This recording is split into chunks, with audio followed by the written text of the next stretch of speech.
Herzlich willkommen zu 99 zu 1. Welcome to 99 zu 1. My name is Nadim and I am joined today by Professor Martin Shaw. Welcome to Berlin, Martin.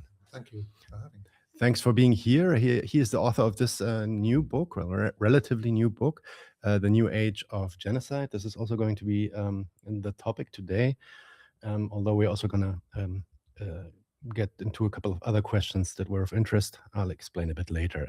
But before we get there, maybe a short intro for everybody that should not know Martin. Martin is a British sociologist and one of the most influential, actually, contemporary scholars of genocide studies, known for developing a sociological theory, really, of genocide that goes beyond narrow legal definitions. He is a Professor Emeritus of International Relations and Politics at the University of Sussex and has written extensively on war, genocide, nationalism, global politics, including some quite influential books like What is Genocide and War and Genocide. Shaw is particularly known for arguing that genocide often occurs through war, occupation, and forced displacement, and for applying this framework to cases ranging from the Holocaust and to colonialism, to Palestine, Ukraine, Gaza, etc. So, as for the introduction, is there anything else to say, Martin, or did I get it right? I think that's plenty. Okay, all right. So let's talk maybe about your most recent book. That book is called, again, The New Age of Genocide. Can you maybe give us like a short synopsis, or maybe in form of a question, what distinguishes that new age or that current era from the post-Cold War period, and why do you believe genocide has actually like kind of returned, that's how you say it, to global politics? Well, I think genocide has been part of global politics throughout the Cold War period, but it has been a subordinate part, and it has not been part of the central fractures of the world system during the Cold War to anything like the same extent. During the Second World War, of course, genocide was not the main focus of the war, but it was a key part of the war. And we now think about the Second World War partly because of the Holocaust and other genocide as well that was committed during the war. During the Cold War period and the post-Cold War period, genocide has mainly occurred in post-colonial countries. It's been a problem of the non-Western world, more or less, and certainly it has not engaged so much the central interests of the big powers. And what it seems to me has changed is, first of all, it is now doing this not only with the United States and the West, but also with Russia. And secondly, the genocide that is occurring in Gaza especially is a central fracture of the world system, and it is really having very big effects. And the big change, I suppose, is the acceptance of genocide as a method by the West. So during the post-Cold War period, and even before that, where the main problem that people identified with the approach of the West to genocide that was occurring throughout the world was that the West did not care enough about it, that it didn't try to stop it, that it let things go on. No, it was a policy of non-intervention.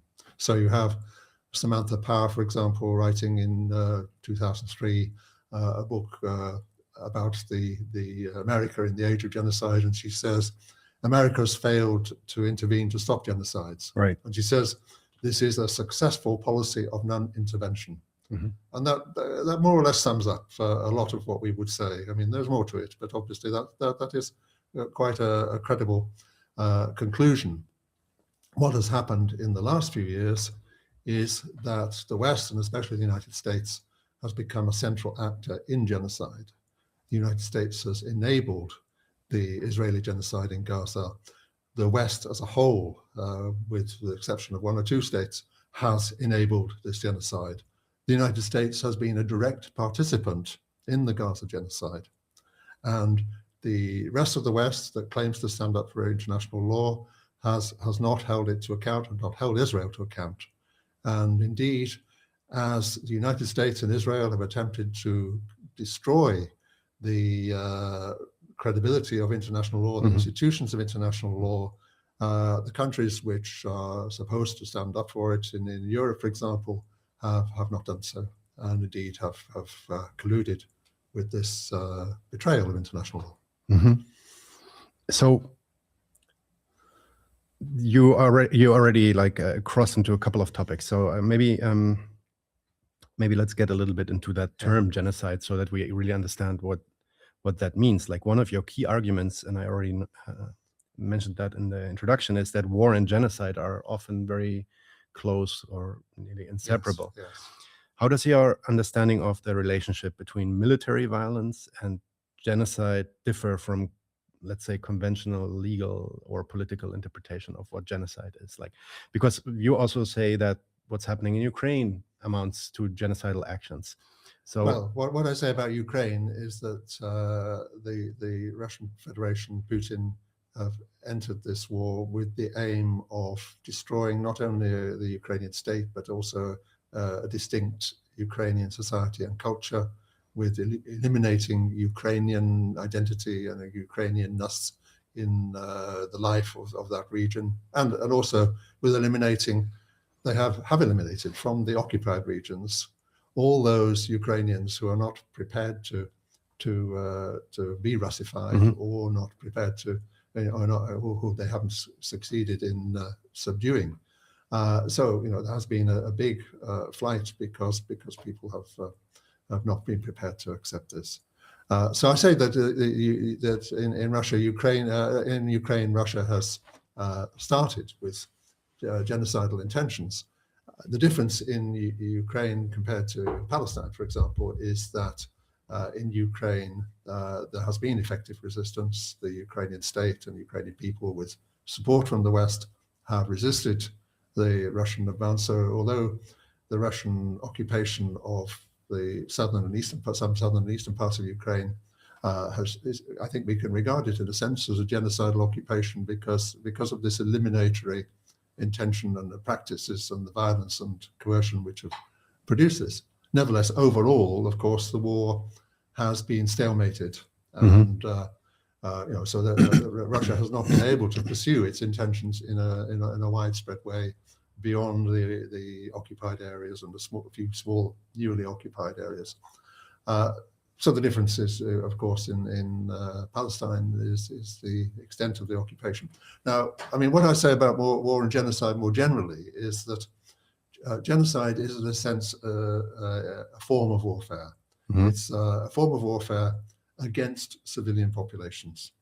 It's a form of warfare in which the perpetrator regards the civilian population as an enemy in itself. And that, so the conventional interpretation of warfare is that it is something which is carried out between states and armies, and so one armed force against another. And so even where one of the armed forces, this is an irregular armed force, nevertheless, it's between two armed forces. Right. The fundamental point about genocide is really that an armed actor regards a civilian population, civilian group, society, as an enemy to be destroyed, rather than the destruction of the armed enemy. But of course, although we can, as ideal types, we can separate out those two forms, in reality, of course, they tend to go together. Right. So in Ukraine, Russia is fighting a conventional war, more or less, against the Ukrainian state and army, but at the same time, it has genocidal intentions towards the people of Ukraine, towards Ukrainians, and is carrying that out in the parts it occupies. In Palestine, there are clearly wars between Israel and Hamas, between Israel and Hezbollah. There are these we can say there is a war, but there is also a very distinct enmity and hostility and destructive intent on the part of the Israeli state towards the Palestinian people, and especially towards the Palestinian people in Gaza. So that's how I would summarize the difference, but also the relationship, different but related. Right. I mean, and I think like this, if you look at modern wars, this the transition. Maybe is it a transition, or maybe it's like a point where a war turns into a genocide, or where the means to, fight your opponent, which in the end might be a state or a military institution or group or something like this.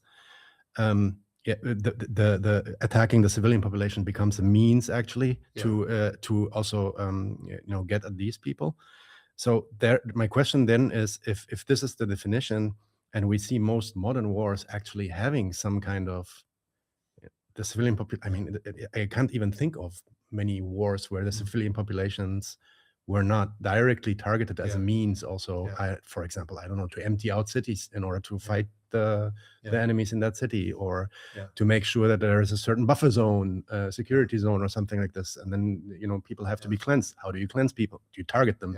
And I mean, in the end, the question becomes, is then genocide, like what's the value of the term genocide if it's just, every war kind of has this kind of aspect?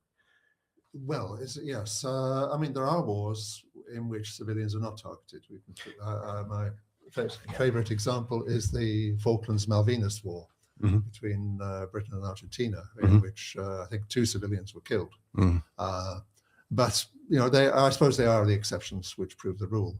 And so when I was talking before about ideotypically, war is between armies and states and armies, or states and armed forces, and genocide is the targeting of a civilian population as an enemy by an armed organization or state. That's an abstract way of conceptualizing it. And most war is something different. Right. So most war is what I call degenerate war. War in which, as you say, attacking the civilian population is a means through which the state attacks the armed enemy. So during the Second World War, Britain bombed German cities, destroyed Hamburg, for example, and Dresden, as a means of defeating the Nazi German state. That's an instrumental form of, but of exceptional of anti-civilian violence. So terror, and of course the atomic bombs that the United States dropped on Hiroshima and Nagasaki. So this is a normal aspect of modern warfare, unfortunately. And the idea of war as something which is only between states and armies is, I think, the exception that proves the rule. But genocide, I think, still has an important role here, because in some wars there is a very definite targeting of the civilian population as an enemy in itself. So if we think about the difference between Israel's war on Gaza and its war on Iran, together with the United States, in both cases together with the United States. In the case of the war on Gaza, there is quite clearly hostility towards the Palestinians as Palestinians, and an intention to destroy Palestinian life in the territory, and to reduce the Palestinians as a people in that territory to a completely immiserated and dependent state, such that they cannot constitute as a people anymore. Yeah, exactly. Destroy all the institutions, their libraries, their hospitals. That's the goal. Yeah. That's the goal. Whereas in the war in Iran, although there are a lot of civilians are killed, and Israel and the United States have pursued this war without sufficient regard to civilian life, and of course the war itself is illegal, and it involves a terrible destruction in Iran. Nevertheless, they don't regard the Iranian people as an enemy. They don't aim to destroy Iranian society as such. It's not a distinct goal. So I would argue that in the case of Gaza, Israel has both goals. In the case of Iran, the harm that has been caused to the civilian population is a means or a consequence of the campaign against the Iranian state, the Islamic Republic. Good.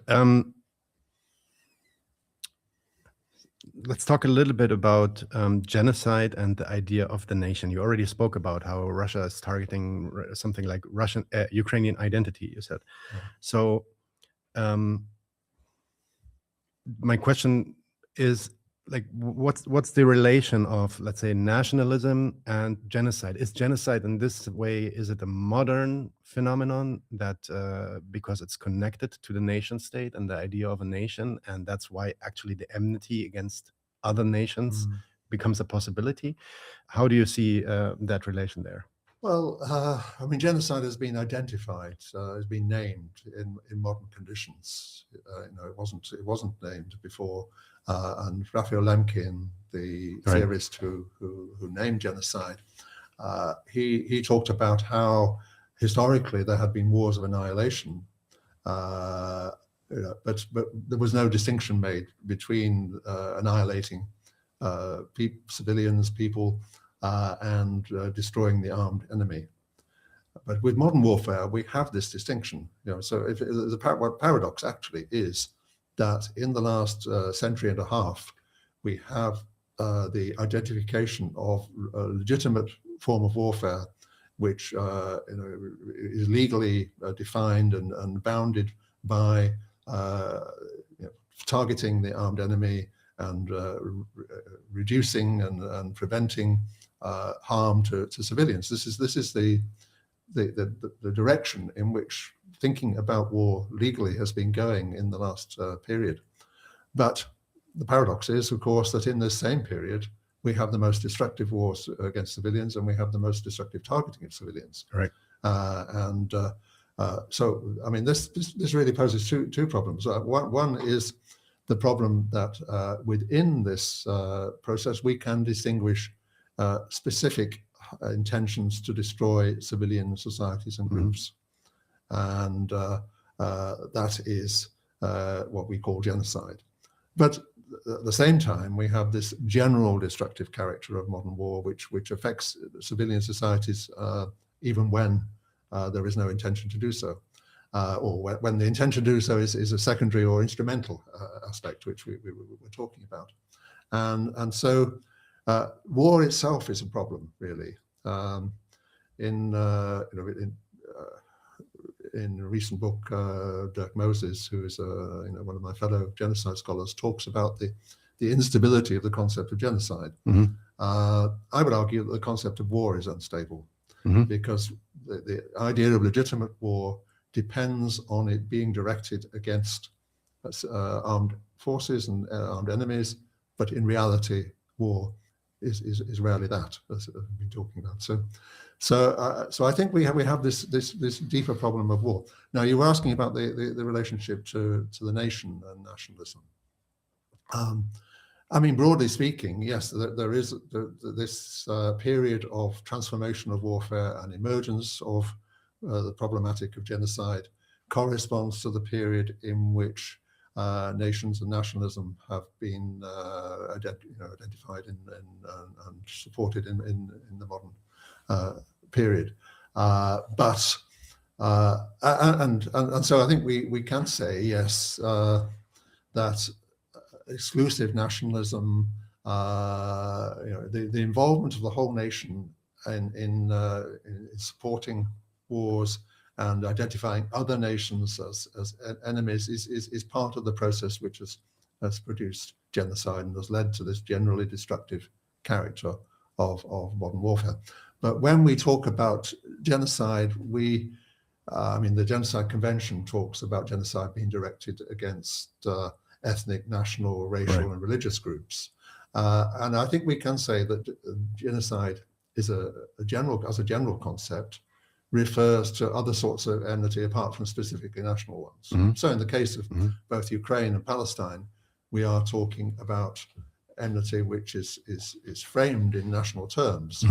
But there is also targeting of groups on largely religious grounds, or and also many genocide scholars consider the targeting of groups on political grounds because of their political identities. So is genocide against communists, for example? Yeah, for example, yes. I mean, during the Nazi German war in Eastern Europe, It wasn't only the Jews who were singled out to be murdered, communists as well, and indeed Roma and Sinti. So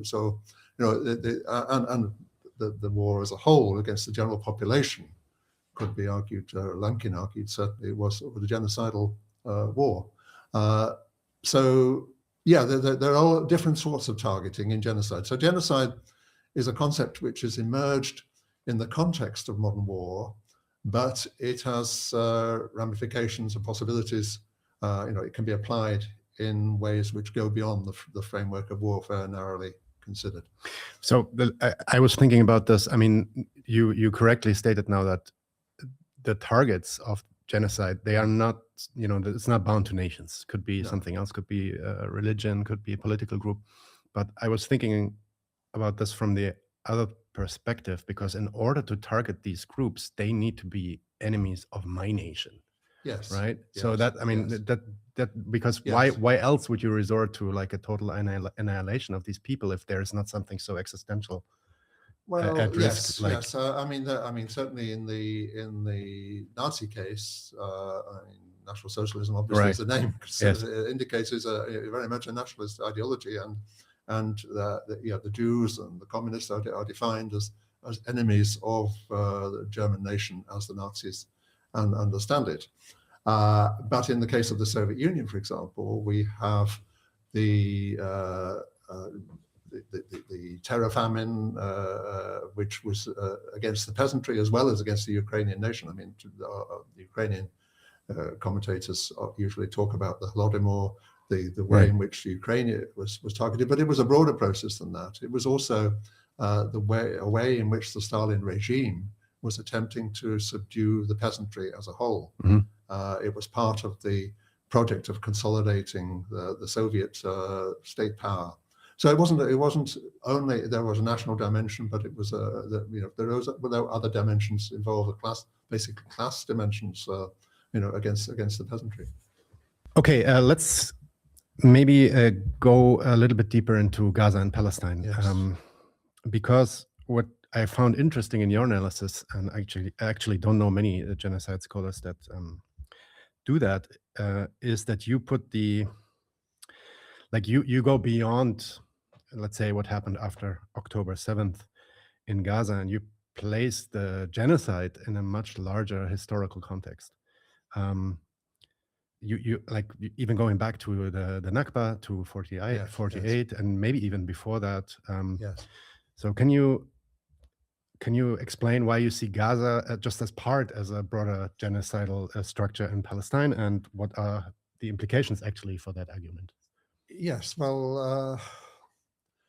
a couple of ways to frame this. Well, one is that when Raphael Lemkin defined genocide as the destruction of ethnic and national groups, he understood that in a very broad way, to include in fact, he said there are two ways in which the genocidal occupier, he was writing in the analysis in the context of the Nazi German occupation of Europe, two ways in which the genocidal occupier can carry out this process of destroying the population and reducing them.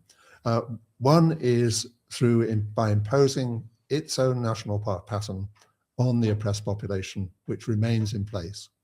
And the other is by removing the population and introducing its own colonizers. So that's Lemkin's framing. He doesn't actually mention in these two key methods, he doesn't mention the extermination of a population. I mean, he certainly regarded that as an element of a genocide, but he didn't regard that as the typical element of genocide. That was an element which, in the case of the Jews, for example, was if you like, the most extreme of all the extreme things that the Nazis were doing. So, I mean, I take from that, and I think it's coherent with the general idea of destroying a group or a society, that removing a population from where they live, uprooting a whole population, hundreds of thousands and millions of people from their homes, from the land with which they identify, that is to destroy a society. So I think Lemkin's argument is perfectly coherent. But when the Genocide Convention was adopted, the great powers of the United Nations that drew up the convention and cemented it, eliminated this as an element of genocide. And focused on intent, really, like to destroy that. Well, the intent to destroy, that's a slightly separate question. That I think is still an important element. I mean, genocide doesn't happen accidentally. It's it is always intentional. Right. It's a deliberate policy. Right. Okay. So, but what Lemkin was saying was that the removal of a population, the deliberate removal of a population, uprooting a whole society, that is also a way of destroying it. And the United Nations great powers removed that from direct mention in the Genocide Convention. Okay. And why did they do that? Because the British were overseeing this policy in being carried out by the different nationalist movements in India. Sure. The Soviet Union was carrying out this policy in conjunction with other states in Europe, in Eastern Europe. The Americans and the British were ratifying the Soviet policies. The United Nations itself, and of course Britain as the mandate power, were overseeing and, if you like, ratifying the Zionist removal of the Palestinian population from most of Palestine. So this was eliminated from specific mention in the convention. It's still possible to interpret the convention because it's in its general terms as applying to these cases. And indeed, if we look at the legal cases that have developed around Bosnia, for example, in the International Court of Justice, and the case which is ongoing at the present time concerning the Rohingya of Myanmar, this question of whether the forced removal of populations amounts to genocide is very much a live issue and has been a live issue. So that's the first reason, really, why I think that the genocide frame is relevant to Palestine. And what I argue is that the Zionist movement from its inception, more or less, had this aim of creating a Jewish nation state in Palestine by removing part or all of the Palestinian population.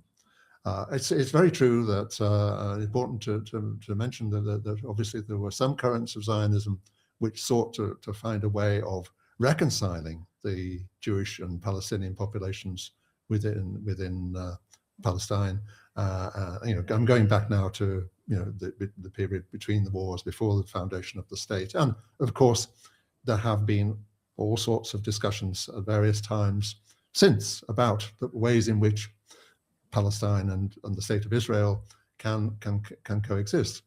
But this eliminatory thrust of Zionism, which is there from more or less from the start, is something which has been constantly there throughout its history. So we have historians like Rashid Khalidi talking about a century of war on Palestine. I would say there has been a century in which genocide has been an active issue in Palestine, in the sense that the Zionist movement has aimed to eliminate, at least partially, the Palestinian population. I mean, it could have been, maybe have been resolved at in various points without genocide in the sense of mass expulsions. Even in more recent times, possibly it could have been resolved without genocide of the kind we see in Gaza. I mean, these are historically contingent events, and so all sorts of things go into producing these terrible outcomes. But the basic question was introduced by the project of colonization and the project of elimination. And this is not an exception, of course. This is something which genocide scholars understand as a function of settler colonialism. So settler colonialism is the form of imperial and colonial power which is most associated with genocide, because settlers typically want to control the whole of the land and to eliminate the groups which are already there. And that we find lots of examples of this. And so this discussion came into genocide studies via the broader discussion about colonialism and about colonization in Australia and the Americas, for example. Now, I think there's a difference in the case of Zionism and Palestine. The difference is really that the colonization of the New World, or as it's called, happened at a much earlier period in modern capitalist imperialist development. It happened at a stage when the indigenous peoples were not capable of fighting back in the way that they have been in modern times, and so the situation in Palestine is partly because of the resistance which the Palestinians have been able to put up to this project, but it's also because Zionism is different from many of the other colonial movements in the sense that it's not something which is simply carried out under the aegis of a host empire, which to which there is a close affinity, like the British settlers in Australia, with the British Empire. It's a movement which, of course, represents a persecuted minority across Europe as a whole, and which has borrowed from the extreme nationalist ideas that developed in Eastern Europe. So it's in that sense, it's different. So we're talking about the situation in Europe, which produced Nazism. It produced also a lot of exclusive national movements and a lot of other genocidal episodes of less horror or total destruction than Nazism. And Zionism is connected to that. It comes out of that context. It comes out of that context partly because the Jews were victims of that sort of exclusive nationalism in Europe, but also because they wanted to establish a national state, and that their interpretation of that national state, a lot of their interpretation was exclusive as well, and therefore involved removing Palestine. Yeah, that's also the discussion that I had with some other people, also like Bartov, where I'm saying, like, if like for example, that notion that there were Zionists that were open to reconciliation, and I know some of these folks in history that really that really argued like this, that there is some reconciliation possible, but at the same time, what they would never admit to, or what they would never let down, is the idea that Zionism is the quest for a Jewish state. Yeah. In the sense that it's at least politically, if not demographically, but politically, it's a Jewish supremacist state where, it's about Jewish culture, and the whole state is supposed to serve the national determination of this nation.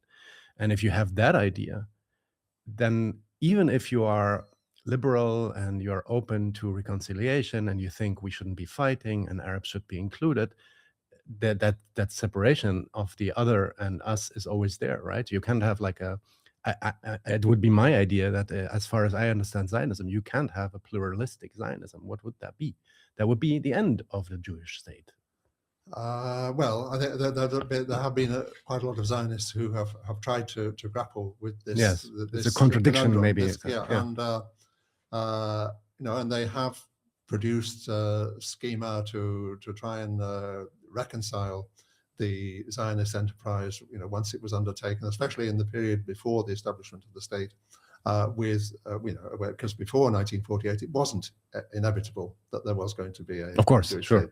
Yeah. And so there were a lot of serious attempts to think about this, and there were also, of course, people who started out trying to pursue this line of thought, and then ended up concluding that the actual existing Zionist movement and the state which it was in the process of creating was not compatible with this vision. So people like Hannah Arendt, repudiated Zionism, and today Omar Bartov, whom we mentioned, has repudiated today's Zionism. So I think that this is an inherent contradiction of the project and the situation. We mustn't be determinist about this. We must hope that there are ways in which people from the large Jewish population which is settled in Palestine, in the state of Israel, will find ways of relating to the Palestinians, but historically this has been a continuing obstacle. Right. So what is your answer to towards Bartov? Because that's actually one of the articles that got my attention recently, was that you answered on his new book, Yeah.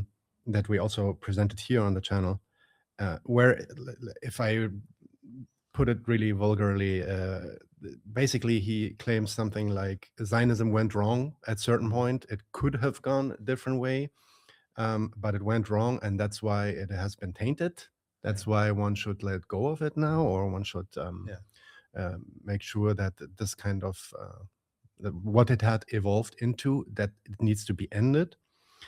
I mean, based on this idea, if you think that Zionism went wrong, of course, there's a lot of reformist thinking that comes also with that. You know, okay, if it went wrong, maybe we can go back a bit and then change it or something.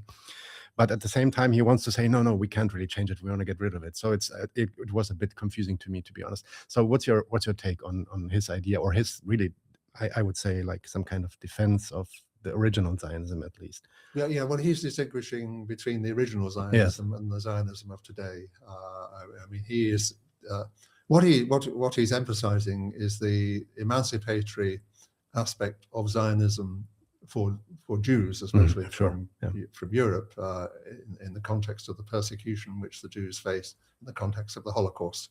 And I think that is true from the Jewish point of view, from the point of view of many Jews, not all Jews, of course. We have to remember that actually before the establishment of the State of Israel, most Jews did not identify with Zionism. Most Jews did not want, were not focused on the state. Most Jewish political activists were involved in secular movements or in Jewish movements like the Bund, which wanted to reform the situation within Europe. And most Jews who fled Europe went to the United States or to Britain or to other parts of the world. So it's not true, of course, that is the only way in which the Jewish narrative had to go. But for many Jews, still Palestine was the project in Palestine, the Zionist project was emancipatory. But my point would be that from the start, as we've already discussed, it also involved the elimination of Palestinian society. There was no way of establishing a Jewish state in Palestine without eliminating a section, at least, of Palestinians as a people, and that is what consistently Zionism has involved. Now, what Bartov says, Bartov says a number of things which I find very difficult to take seriously historically. I mean, one is the idea that in the aftermath of the Nakba, the newly established State of Israel could, if it had adopted a constitution, a Bill of Rights, and fixed borders, all of which were promised by its leaders, none of which actually happened. He says if those things had actually happened, somehow that would have made things all right, or could have been the basis for making things all right. It could have been a stepping stone towards maybe allowing some element of Palestinian return to the territories which Israel had conquered. Now, that seems to me to be just historically very implausible.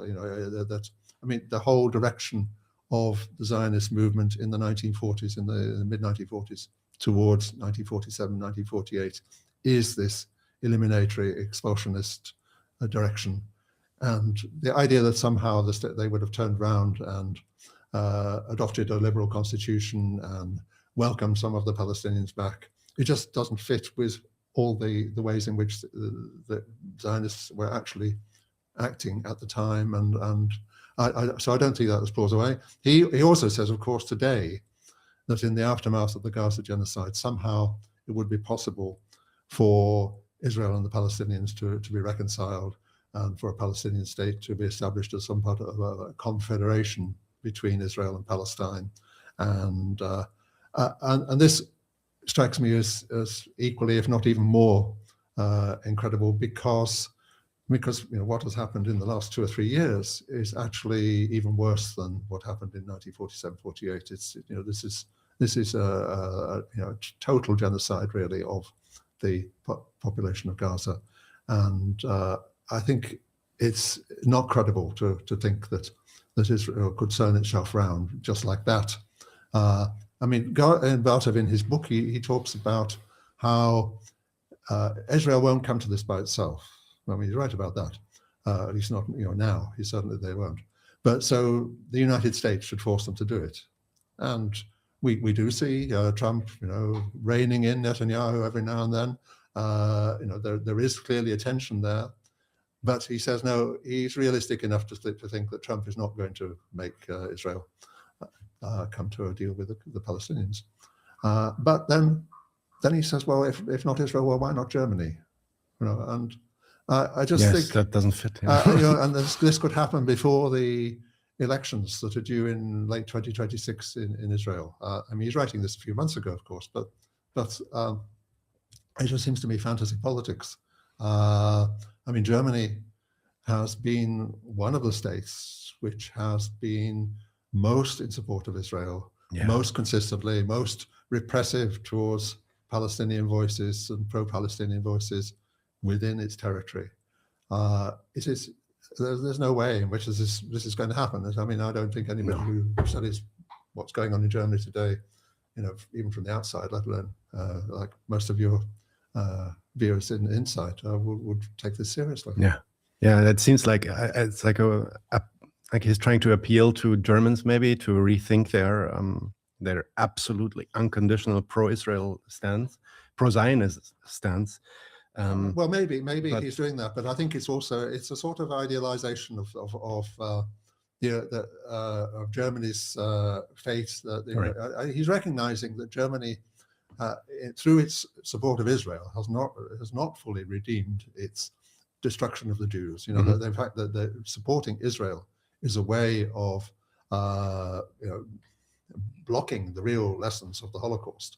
And so he's saying, maybe an idealized Germany could seize a different future. I mean, it's a nice idea, I mean, if only, but it's not where we are at, and it certainly won't be happening before the 2026 elections in Israel. Yeah, I was really surprised also because exactly this idea that after the Nakba, after expelling, 700, 800,000 Palestinians from the territory and then building or pronouncing the state, pronouncing independence of Israel, he claimed that, and from that moment on, it could have basically, because it had the power, it could have basically given up. It's really literally given up its project of Zionism, which is a Jewish majority, a Jewish supremacist state. And as a historian, I know I'm not a historian, but I know from many historians that this is like these kind of alternative histories that you build where you just change one factor and then you ignore all the other factors. And that is just a no-go. And I was surprised that he does something like this because, or to say it differently, it was the purpose to get rid of these Palestinians, 700, 800,000. Why should they now, a year later when they say, okay, now we got the power, why should they now consider even to let them back in? Yes. And when you think that the Palestinians who remain within the state of Israel, because the Zionist movement was forced to stop its war before it had completely removed the Palestinian population because of the pressure from the United States and Britain. So they already had a significant minority of Palestinians within the state, and of course for 2 decades afterwards, and they maintained a military occupation, military rule over these Palestinians.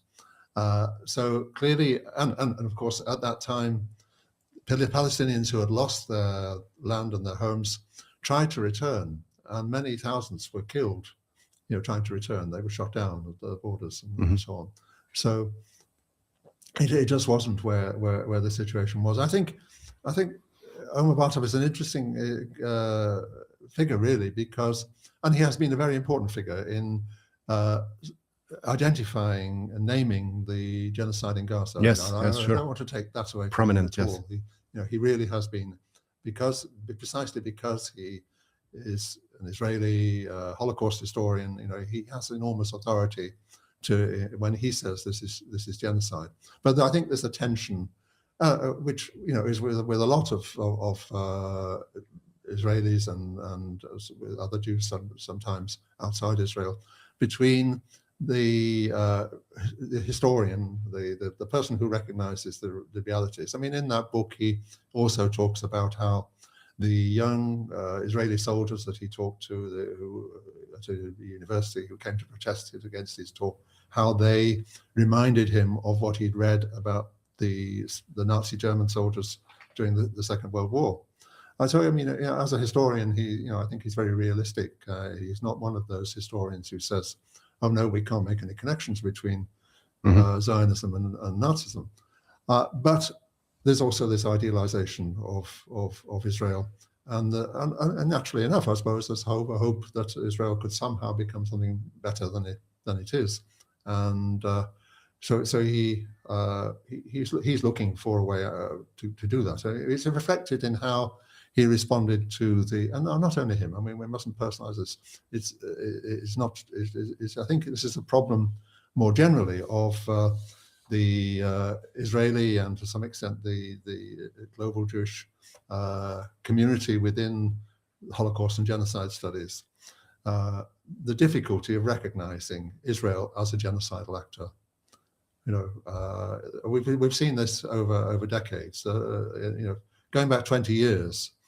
There were only one or two. There was Patrick Wolf, the Australian sociologist and historian who wrote about the eliminatory tendencies of Zionism and linked Zionism to settler colonialism. And I, in my 2007 book, What is Genocide, I talked about the genocidal dimensions of the idea of transfer of population.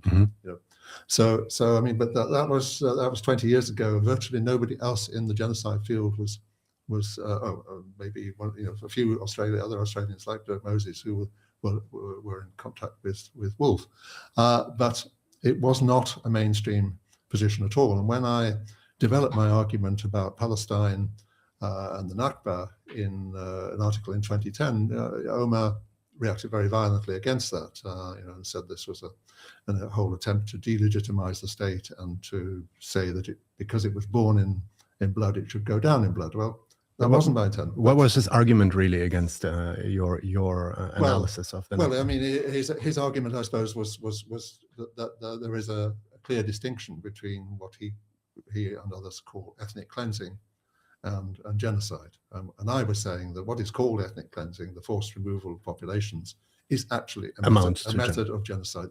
It's one method of genocide, one form of genocide, if you like. So I'm looking at it within a broader Lemkinian perspective, really. Right, and he comes more from a nearly legalistic. Well, he's a historian, but he's doing what a lot of historians of genocide do, is because they are reluctant often or not habituated to dealing with conceptual issues, and because the debate about what is genocide is a fraught question, and there are lots of views, he is, I think, falling back on the legal framework, and we've seen a lot of that, and that for me is one of the problems of genocide studies and genocide history in particular, a lot of people find it difficult to go beyond the legal framework, but we know that the law is a social historical product. It's in this case, in the case of the Genocide Convention, the particular way it's framed was a compromise between different political interests of the great powers in the 1940s. We can't treat that as the last word about genocide. It's not a scientific document. It's not a scientific. No, so scientific, from a scientific perspective, a sociological, historical perspective, we have to be critical of it, and we have to be prepared to interpret the situation in a broader frame. And so I have been arguing for more than 20 years now that we need a coherent sociological perspective which identifies genocide in ways that start from Lemkin but go a bit beyond him. Okay, that's very interesting. And also another very interesting part that's also part in this book is basically a debate, I would call it maybe, with Dirk Moses that you already mentioned. Yes. So he came out a couple of years ago with basically maybe it was a critique of the term genocide. He was talking in that one paper that I read, he was talking about permanent security as a framework to think about these phenomena. And you, in this book, you really want to defend the term against this maybe relativization, or maybe it's a critique mostly from Moses. Can you maybe, as a last part, just to give also a little bit of outlook for the book for people that are interested, like summarize maybe Moses' position and what you would hold against that? Well, I mean, first of all, I'd preface these remarks by saying that Dirk is a good friend and more than that, a central figure in absolutely genocide research, who has contributed enormously, and I probably learned more from him than from anybody else in the field. No, I found this also. I don't want to like just to second that. Like, I found this paper about the permanent security aspect. Found this highly interesting. Like, I really want to get him on too. So maybe. Well, the idea of permanent security is a very valuable idea. I think it captures some of the motivations of perpetrators of genocide, and he takes it from one of the Nazi commanders that he discusses, who talked about how you had to eliminate the Jewish population, even the children, because in the future they might form a threat to Germany.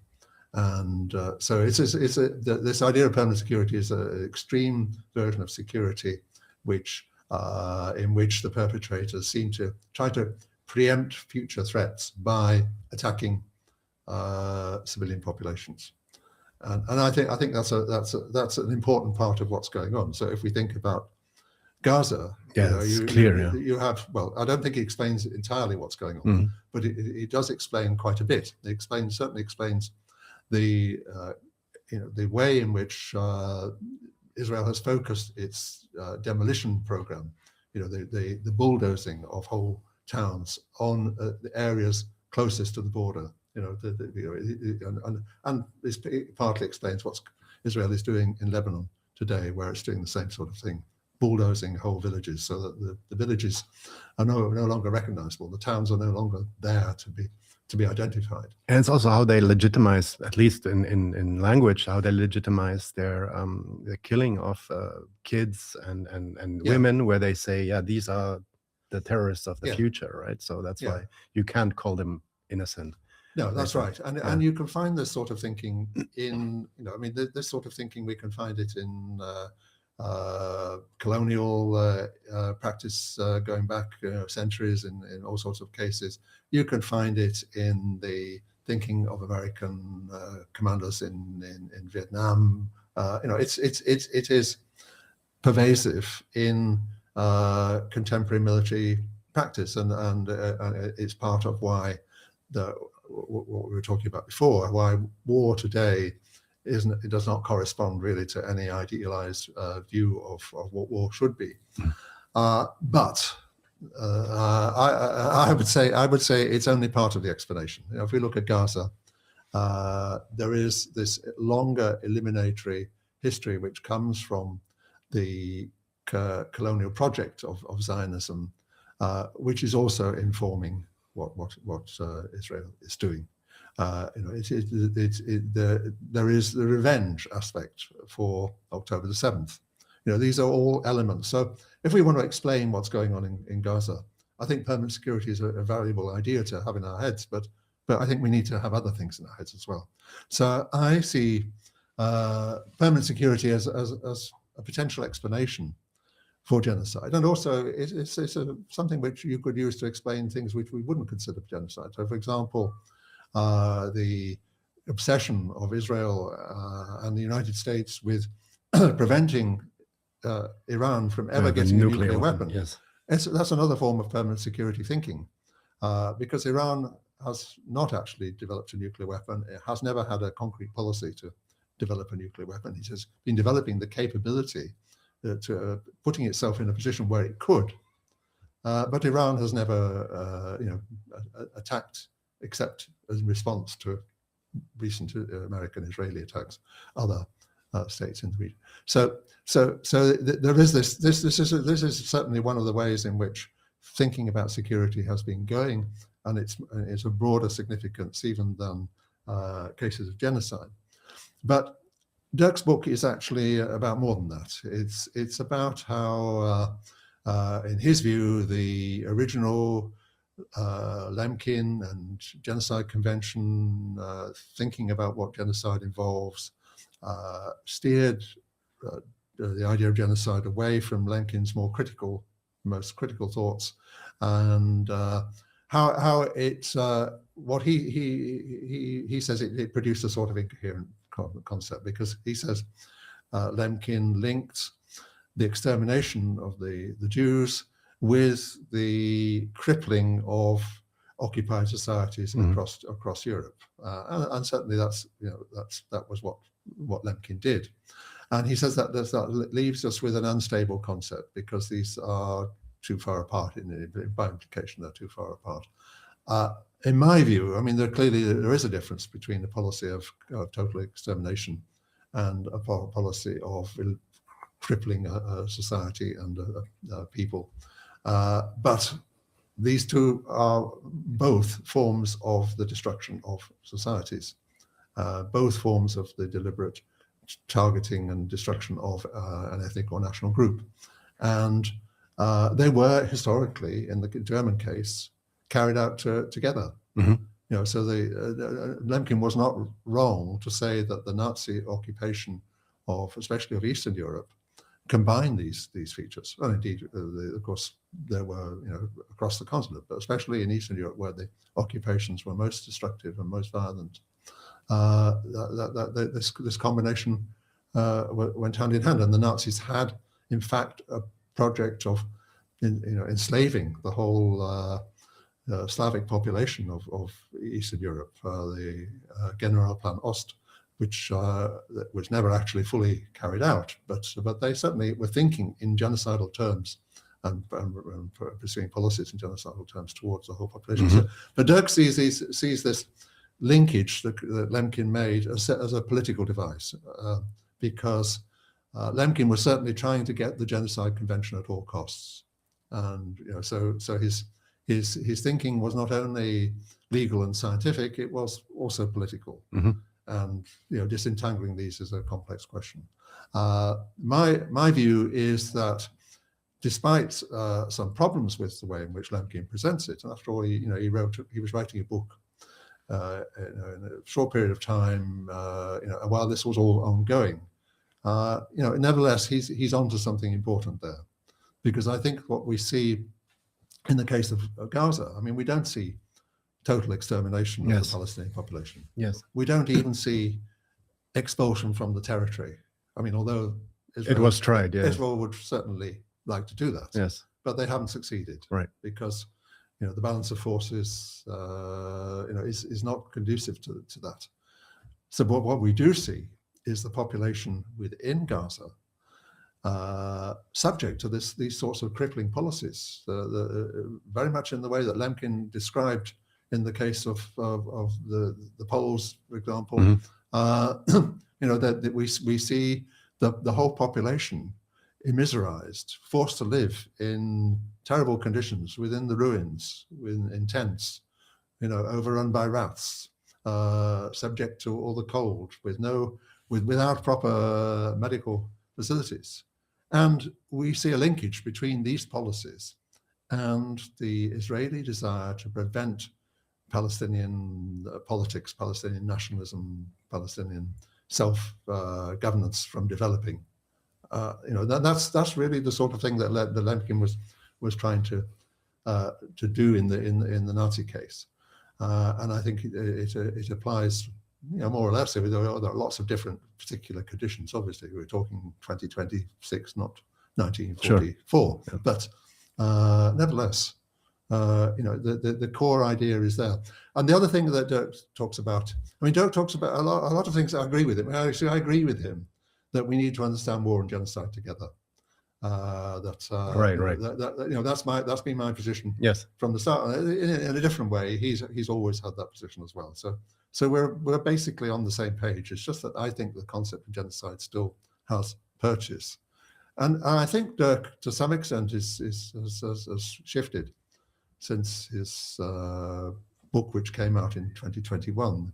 I think he talks about genocide being depoliticized concept in the book, and in a recent article he's talked about the repoliticization of genocide. I'm talking in a lecture in Potsdam tonight. I suppose your viewers will see this after the lecture has taken place, about the situation since Gaza and a lot of things we've talked about today. And Dirk gave a lecture in the same series last week, and he talked about how the protesters against the Gaza genocide have reclaimed the essential truth of the genocide idea, and that is very much the sort of thing that I've been saying. So I think, I think he today maybe sees this idea as having more of a role to play. Yeah, interesting. As I said, I really hope to have him on soon, because I didn't see that new paper yet. Also, well, he's moving to Vienna, so he's okay. So at least the same time zone. Yes, same time. Same time, and we even have an office in Vienna, so maybe well. our folks there can interview him. Okay, let's see. Okay, you just spoke about, when you talked about Dirk, you talked about him actually in his more recent work, saying that Palestinian protests, or pro-Palestinian protests, or protests for Palestine and for Gaza, have reclaimed the idea of genocide as a political concept. Can you explain, what does this mean? How is genocide a political concept, and why do you think this is important? Well, if we go back to when Lemkin developed the idea, he didn't just develop this as a potential legal project. He developed it because he first thought about the need for it in the 1920s, after a Jewish Ukrainian assassinated a Ukrainian nationalist politician whom he held responsible for the pogroms, the massacres of Jews in Ukraine after the First World War. Mm-hmm. And Lemkin said, we need the idea of genocide, or what he said, we need a legal form which addresses this destruction of populations, which then became the idea of genocide. He said we need this in order to provide justice for the victims. He didn't want the Jews to have to assassinate the perpetrators of the massacres against them. He wanted them to be able to find justice, and he saw it as a powerful way of thinking which could be of use to oppressed peoples. Mm-hmm. And of course that is how it has been used. During the Cold War, when the great powers wanted to forget about the idea of genocide and they didn't want international courts, every time there were terrible massacres and people were subject to what we would understand as genocide, the victims and movements representing them invoked the idea of genocide. It became one of the most powerful expressions of it before the return to international law after the Cold War. So I think that genocide has these different functions. And I think that Gaza is important because it has shown us that the idea of genocide is a way of mobilizing people which goes beyond other sorts of ideas about the atrocities which are being committed in Gaza. It's the idea which the Zionists want to block, right? Because it expresses the holistic, destructive character of the Israeli attack on the Palestinians.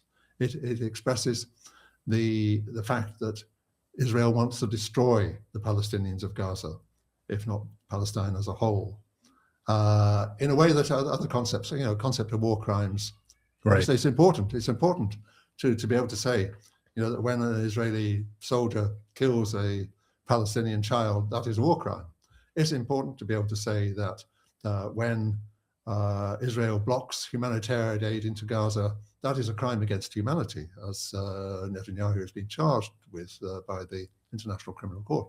But it's also even more important to be able to say that the overall intention of Israel to destroy the Palestinian society of Gaza, to replace it with something else, that is a crime of a more general character. And that's what the genocide idea does.